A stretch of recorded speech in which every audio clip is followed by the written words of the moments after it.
ఇది ధాన్యపు రాసుల రహదారి చూసుకో. ధాన్యపు రాసుల రహదారి అంటే రహదారుల ధాన్యం పనుడు కాదు.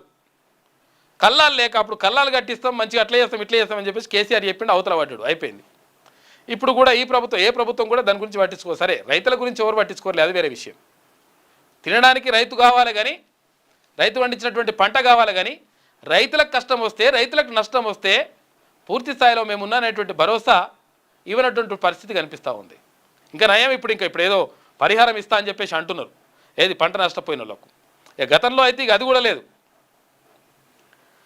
ఏమైందంటే ఈ రహదారి ఏం రహదారిది, 6 కాలం కష్టపడి పండించిన ధాన్యాన్ని ఆరబట్టేందుకు సరైన వసతులు లేక అన్నదాతలు తీవ్ర ఇబ్బందులు ఎదుర్కొంటున్నారు. తేమ శాతం తగ్గించేందుకు రహదారులపై కిలోమీటర్ల మేర ఆరబోస్తున్నారు. అయితే రాత్రి వేళ మంచు పడుతోందని కవర్లు కప్పుతూ నానా తంటాలు పడుతున్నారు. జనగామ జిల్లా పాలకుర్తి మండల కేంద్రంలో కిలోమీటర్ల మేర రహదారికి ఇరువైపులా ఇలా ధాన్యపు రాశులు దర్శనమిస్తాయి.